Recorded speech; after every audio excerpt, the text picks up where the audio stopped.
jaalalli jirti dubartii yeroo jalqabaatii fi Itoophiyaa keessatti asiidiin fuula ishiitti nam'edha.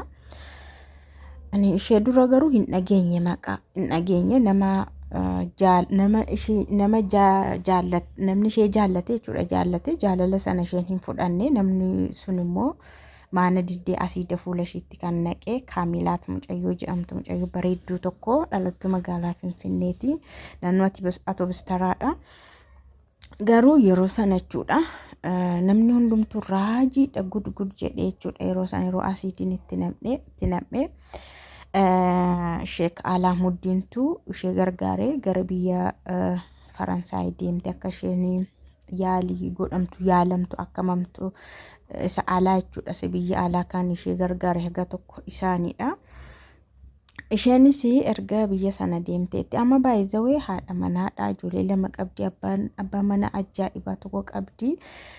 Egaa jaalalli baay'izawee jaalalli akkamittiin dubartiin kun jechuudha dubartiin kun fuulli ishee hin jiru lapheen ishee illee hin jiru gubateera.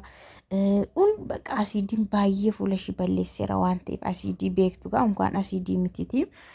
Baay'een keessanii ayyaantuu yaadattu jedhee yaada ayyaantuu mucattii gara Arsii immoo Harargeedha mucaan kun ayyaantuu Arsiidhaan fakkaata dhiyeenya hin yaadattu jedhee yaada asiidii sirriitti argitaniittu ishee jechuudha fuula ishee ho'aasaa argitaniittu otoo isheen yaalamte as hin deebiin argitaniittu akka asiidii itti nam'een fuula ishee tokko akka hin jirre humti ishee akka mul'anne kan ishee kanaas immoo bifuma sanaati jechuudha isaa olidha kan ishee immoo isaa olidha miidhaan sanatti fakkaata yeroon suuraa ishee fa'aa ilaalu garuu. Namni amma abbaa manaa ishee ta'ee jiru kun eenyudha seetanii yeroo isheen asiidni kun itti nam'ee hospitaala jirtu nama durayyuu wal beeku baay'ee naannoodha maatiidhaanis wal beeku garuu jaalalaa fi walirraa hin qaban dhimma jaalala walitti hin qaban beekumsa malee. Booda Kaamilaat kun yeroo isheen hospitaala seentee wanti kun irratti ta'e namni hunduu nahee akkamitti kun ta'a jedhamee yeroo jalqabaatii natti fakkaata Itoophiyaa irratti waan akkasii ta'e hin beeku. Namni baay'ee rifate waan tokko taateen tokko immoo jalqaba yeroo ta'u nama rifachiisa amma fakkeenyaaf duratti gudeeddiin yeroo jedhamu namni hunduu baay'ee rifata amma baay'annaa namni noormaalii godheelaa namni nahu amma badaan nahu. Du'a fa'aa dur baay'ee amma garuu baay'annaa noormaalii fa'aadha dur shamarran keenya biyya Arabaatti yeroo isaan miidhaman yeroo isaan du'anii baay'ee tokko bakka sirrii aaraa haasa'amee hin gaddama amma garuu noormaal maaliif irra deddeebiidhaan ta'e waan ta'e waan irra deddeebiidhaan ta'u immoo namni addaabta yookaan itti baraa dhufa. Innaa asiidiin kuni mucayyoo sanatti yeroo nam'u namni dhagee hin beeku argeellee hin beeku biyya keenyatti jechuudha dura ta'uu danda'a garuu yeroo sana yeroo jalqabaafan dhagee akka kootti.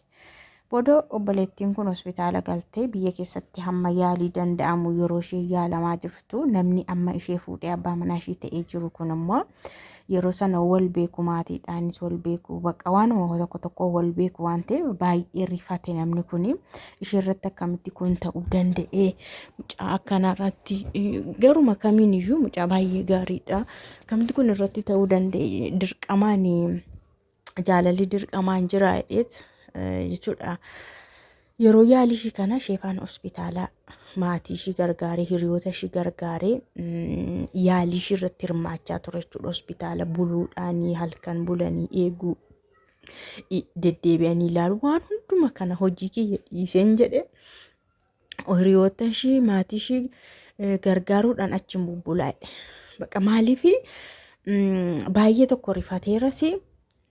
Dura immoo ishee beekamu mucattiin akkam akka taate bareedduu akkamii akka taate suuraa ishee akkuma argitanii baay'ee bareedduudha amalaanis bareedduudha jedhanii warri ishee beekan hiriyoonni ishees namni isheetti asiida kana naqe immoo jaalala gaafateetu jaalala gaafannaan jaalala isaa hin barbaanne isheenii yeroo sanatti jaalala hin barbaannetti yeroo sanatti immoo bakka sadarkaa barumsaarra waan akkanarra hin jira waan ta'eef hin barbaanne dirqamadha jechuudha namni sun dirqisiiseetu kan isaa godhachuu yaale booda na doorsisa faayidee erga na faana hin jiraanne maatii keenya akkas godha warra keenya akkas waan akkasiifaatu na doorsisa tureette booda garuu booda anuma irratti ta'uunsaa immoo waaqa galatu jette alhamdulillah jechaa turte. Maatii koo irratti waa godheera ta'ee abbaa koo haadha maatii makkoo keessaa waan tokkotu ta'eera ta'ee sababii keetti jedhanii alaga yoona mataa waliin qabadhu ture. Garuu amma kunuuna irratti ta'ee ka'ee ani haadha manaa ta'e haadha ijoollee ta'e akkanatti jiraachuun koo galata rabbiif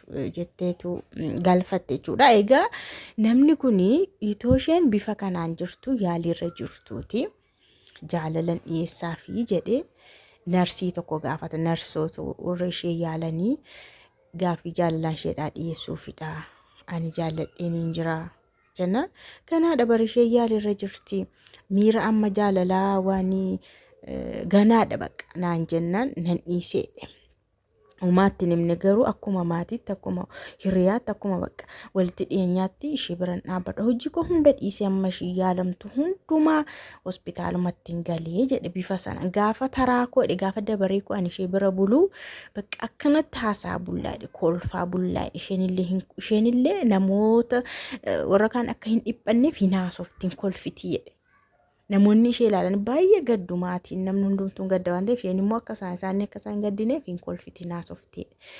Bifuma sanaan yaalii ishee sasii xumurtee gara biyya alaa yeroo deemtu Faransaayii Paarisitti yaalamtee yeroo sana Sheek Alaamuddintu ishee gargaaree akka isheen achi deemtu taate biyya sanatti immoo yaalii ishee tokko yaalamtee achi maal goote baqattummaa gaafattee biyyuma sanatti hafte sababuma yaalii ishee jechuudha. Achitti haftee yaalii ishee yaalamaa turte. Abbaa manaa ishee kun immoo biyyumatti hafee jira. Booda yeroo tokko hin dhufte hamma tokko yaalamteetti garuu xumurree hin dhufte. Abbaa manaa ishee kana faanaa waan hundumaa godhamee too isheen achi jirtuuti kan inni kaan hidhamee jaarsa ergame maal jettee achi yeroo dhuftu immoo sargiin godhameette. Cidha godhamee cidha sana irratti namni baay'ee gammadee baqa namni kun ishee fuudhu namni hin eebbise baqa siyaa eebbisu eebbifamii minaamin yeroo naan jedhanii ani immoo isheen haa eebbifamtu isheen jaalala koo kan fudhatte isheen haa eebbifamtu. Namni kun maali jaalalli siif yeroo jedhan jaalalli siif maali jaalalli isheedha kan namaa dhiiste kan namaa jiraattu isheedha. Ani gammachuu guddaan qaba jedha. An kan hin namni amma akkoo Inkwaan nama akkanatti fuulli isaa badee gubatee hospitaala jiru jaalalli irraa naqabeera fuudhuun qaba gara fuulduraatti ifaan jiraadha ijoollee koon godhadha jechuu miti. Nama kanaan dura bareedduu fuudhe amma oduu tokko dhagee Saawud Arabiyaatti meekaappiidhuma kanaan antini of goggooteetu itti heerumte. Gaafa tokko bashannana deemanii bishaan keessatti bashannananii meekaappiin irraa dhume waan tokko irraa yeroo dhumu maal godha waraqaa galfate naanan hiikadhe maaliif isheen na sobdeetti na gowwomsiteetu meekaappiidhaan na gowwomsitee fuulli ishee uumamaa immoo kana miteedheetu wanti gaafate waraqaa naanan hiikaa gaafateedhaan. Inna bara akkasii keessa yeroo too jirru bara akkas jedhamu keessa too jirru. Nama akkana ta'ee jiru immoo yeroo namni akkanatti nagaa asiin geeyyaa ijoollee isaa godhatsanuu jaalala akkatti inni qabuuf akkamitti akka inni kunuunsu argu jechuun ajaa'iba siin jechisiisa jechuudha. Dhugaa waaqa dhuguma kun jaalalli maalidha jennaan isheen jaalala jechuun namni tokko akka jiraatu eeyyamuudha jettee. Hin jaallata isaan taanaan nama sanaaf hin eeyyamta. Akka inni jiraatu akka inni waan barbaade godhatee jiraatu hin eeyyamtaaf nama jaallattuuf malee nama jaallattu hin ajjeesta yookaan hin miitamti jette. Dhugumadha iyyuuti. Nama tokko hin jaallata taanaan jireenya isaa barbaadde akka inni jiraatu. Baay'een ajaa'ibe abbaa manaa ishee immoo baay'ee tokko nama kolfisiisaa nama haasa'udha. Baqa. Nama baay'ee tokkoffaan nama baay'ee haasa'utti lammaffaan immoo nama diiniiti jette namni kuni anindaan waan narra gaheerra waan naa ta'etu caalaa itti isatti hin gammada amma kana waanan keessa jirutti hin gammada malee waan narra gaheeyyuu humaa miti jette maaliif rabbi waan hundumaayyuu bakka namaa buusa kaasaa naa kennee sun yeroo miidhee yeroo akkanatti deeme namni akkasii kun immoo ol naqabee afaan jiraatee na kunuunse abbaa ijoollee koo ta'ee. Baqa nan kiisametti isheen amma isa darbe toon taane isa amma keessa jirtu gammadde jechuudha. Maal jechuun barbaade dhuma irratti yeroo baay'ee miidhaan nama irra yeroo gahu namni karaa garaa yeroo si mudhu maallaqa kee nyaate yoo si gowwomse bara kee gubee yeroo kee gubee sirra kaawwate tarkaanfate yoo gara biraa deemee ati baay'ee akka miidhamte sanatti naftu kaasaa wanti jedhamu tokko jira amma kaamilaati namni ajaa'iba jedhee isa eebbise ati dhuguma namadha ati dhuguma jaalaladha dubartii haala kanaan jirtu jaallattee sassaabdee fuudhuun kee jedhanii yeroo isa eebbisan inni immoo isheenaa eebbisaayyuu isheen kan tole naan jette jedhaa ture maatiin isheellee akka ajaa'iba gammadanii abbaan ishiifa hin gammadanii isatti jechuun isa akka maatiittis hin beeku akkana ollaatti akka bakka hin beeku namummaa isaa waan ta'eef isheen immoo miidhamtuun kun isa harka yeroo dhaqxee buutu hin gammadan baay'ee tokko mucaan keenya hin kaate akka kaatetti yaadan jechuudha yeroo baay'ee namni si miidhe namni bakka